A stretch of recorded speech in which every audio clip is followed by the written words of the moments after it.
Hello dear students, I am Himanshu from PrepTab and today let's talk about screening effect. अगर हम atom की structure की बात करें तो उसमें सेंटर में होता है न्यूक्लियस जिसमें होते हैं प्रोटॉन्स एंड न्यूट्रॉन्स, ओके। और उस न्यूक्लियस के अराउंड स्फेरिकल शेल्स होते हैं जिनमें कि इलेक्ट्रॉन्स प्रेजेंट होते हैं, है ना। तो depending on the atomic number of the atom, let's say अगर मेरे पास सोडियम है तो उसका एटॉमिक नंबर 11 है, तो इस न्यूक्लियस में 11 प्रोटॉन होंगे। मतलब वो साथ सभी 11 प्रोटॉन एक साथ हमने न्यूक्लियस में बिठा दिए हैं और 11 इलेक्ट्रॉन्स इन शेल्स में डिस्ट्रीब्यूटेड होंगे, ठीक है। पहले शेल में 2 इलेक्ट्रॉन, सेकंड में 8 इलेक्ट्रॉन्स और लास्ट में 1 इलेक्ट्रॉन, ओके। जो ये लास्ट शेल होता है इसको हम बोलते हैं वैलेंस शेल, जो कि आउटर मोस्ट शेल होता है, सबसे बाहर वाला शेल होता है जो न्यूक्लियस से सबसे दूर, राइट। और जो ये अंदर वाले शेल्स है इनको हम बोलते हैं इनर शेल्स। अब न्यूक्लियस में प्रोटॉन्स बैठे which are positively charged and electrons they are negatively charged. तो क्योंकि ऑपोजिट चार्जेस है तो अट्रैक्ट करेंगे, तो न्यूक्लियस इन सबको अट्रैक्ट कर रहा है अपनी तरफ। तो ये जो न्यूक्लियस का अट्रैक्शन है टुवर्ड्स इलेक्ट्रॉन्स, उनको अपनी तरफ खींचना, इसको हम बोलने वाले हैं न्यूक्लियर चार्ज। न्यूक्लियर चार्ज क्या होगा? The force of attraction exerted by nucleus, ठीक है। ये सभी इलेक्ट्रॉन्स फील कर रहे हैं। जैसे जैसे डिस्टेंस बढ़ता जाएगा ऑब्वियसली न्यूक्लियर चार्ज कम होता जाएगा, ठीक। Now what is screening effect? जैसे इस लड़की को देखो आप, she is standing in the sun, तो पहले उस पर पूरी धूप पड़ रही थी, तो सारी की सारी सनरेज उस पर आ रही थी। अब उसने क्या किया, एक छाता खोल लिया, छाते से उसने क्या किया, कुछ सनरेज को ब्लॉक कर दिया। अभी भी सनरेज उस पर आ रही है लेकिन पहले जितनी नहीं आ रही। This umbrella is acting as a shield for it. ये अम्ब्रेला शील्ड कर दे रहा है सन रेज को to reach the girl. So now the girl is getting lesser number of sun rays. तो this is acting as a shield या फिर एक स्क्रीन की तरह एक्ट कर रही है जो कि ब्लॉक कर रही है सन रेज को वहां पहुंचने में। Fine, same thing happens in the atom. Atom में न्यूक्लियस जो है सभी इलेक्ट्रॉन्स को अपनी तरफ खींच रहा है, यानी कि सभी इलेक्ट्रॉन्स पे न्यूक्लियर चार्ज लगा रहा है। अगर हम बात करें वैलेंस शेल की, वैलेंस शेल के इलेक्ट्रॉन को भी वो अपनी तरफ खींच रहा है। लेट्स से इसमें 11 प्रोटॉन्स हैं, तो वो सारे के सारे 11 प्रोटॉन इसको अपनी तरफ खींच रहे हैं। मतलब ये जो फोर्स एक्सपीरियंस करेगा it will be due to 11 protons pulling it towards itself, अपनी तरफ खींच रहे हैं, है ना। लेकिन पहले मैं शील्डिंग इफेक्ट का कॉन्सेप्ट बता रही हूँ। ये जो अंदर इलेक्ट्रॉन्स है इनर शेल के ये जो इलेक्ट्रॉन्स हैं ये न्यूक्लियर चार्ज को शील्ड कर देते हैं, ये वो अम्ब्रेला की तरह एक्ट कर रहे हैं। न्यूक्लियर चार्ज को शील्ड करने से क्या हुआ, ये वाला electron less nuclear charge feel करता है जितना इसे फील करना चाहिए। Due to shielding of inner electrons, inner shell electrons, outer shell electron experiences less nuclear charge. मतलब जितना फोर्स ऑफ अट्रैक्शन उसे न्यूक्लियस से मिलना चाहिए था उतना नहीं मिल पाता, क्योंकि अंदर वाले इलेक्ट्रॉन उसे शील्ड कर रहे हैं। कैसे कर रहे हैं?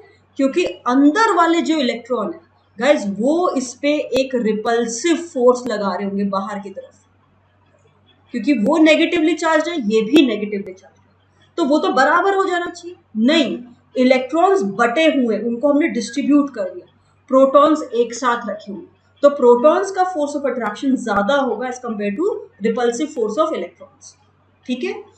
तो क्योंकि रिपल्सिव फोर्स लग रहा है, धक्का लग रहा है बाहर की तरफ, सोचो आपको कोई अंदर से खींच रहा है और बाहर की तरफ धक्का दे रहा है, तो नेट फोर्स आप देखोगे, है ना। तो इस पे अगर नेट फोर्स देखा जाए तो वो अंदर की तरफ होगा, लेकिन उतना नहीं होगा जितना कि सिर्फ प्रोटॉन्स अगर खींच रहे हो तो होता। तो इसको आप बोलेंगे हम effective nuclear charge. Effective nuclear charge क्या होता है?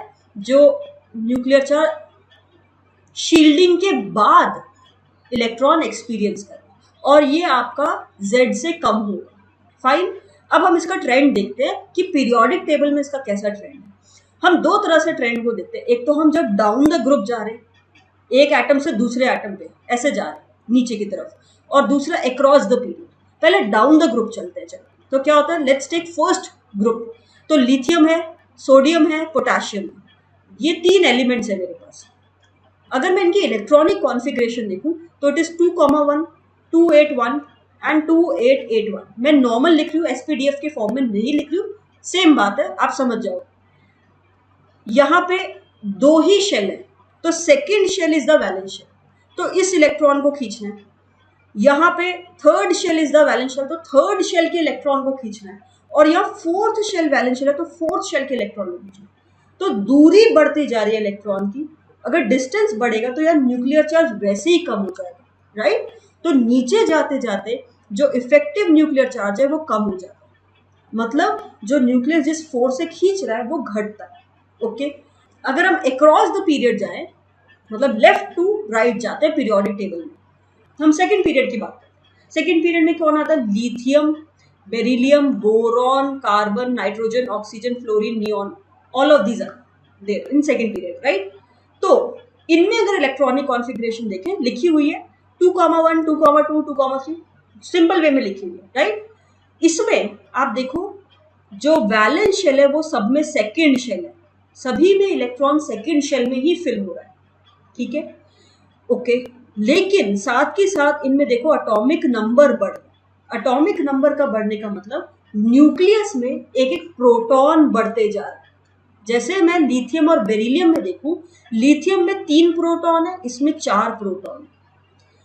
जो वैलेंस शेल है वो वही है दोनों में, तो इसके इलेक्ट्रॉन को खींचना है और इसके इलेक्ट्रॉन को खींचना है।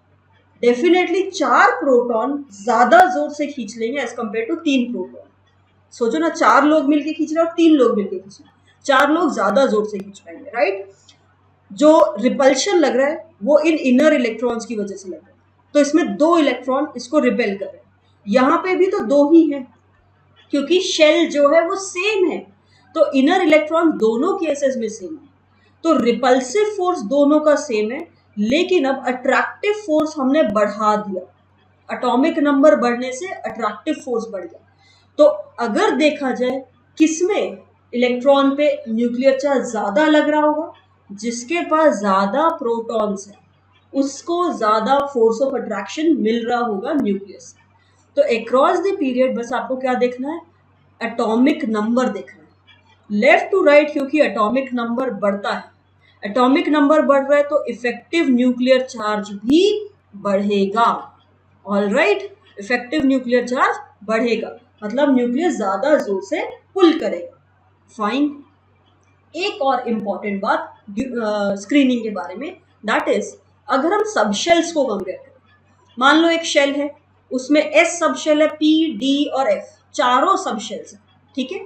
तो एस सब शेल के जो इलेक्ट्रॉन्स हैं वो सबसे ज्यादा पास होते हैं न्यूक्लियस के, पी सब शेल के थोड़े से दूर होते हैं, डी के और दूर होते हैं और एफ के और भी दूर होते हैं, ओके।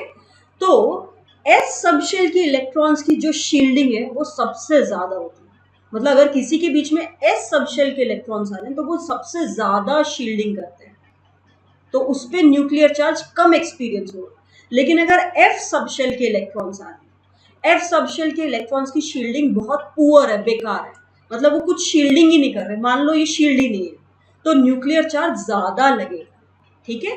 तो अगर हम कंपेयर करें सब शेल्स में तो शील्डिंग ऑफ एस सबसे ज्यादा होती है, फिर P, D and F sub shell they have very poor shielding, क्योंकि वो शील्ड नहीं कर रहे, तो अगर वो आते हैं तो उनसे इफेक्टिव न्यूक्लियर चार्ज ज्यादा हो जाता है, बढ़ जाता है।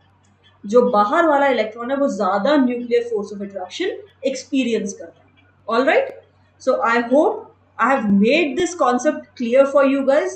Do share our video and subscribe our channel to tell us whether this video was helpful for you or not. Alright, and don't forget to download our app PrepTab from Play Store. Wish you good luck, all the best.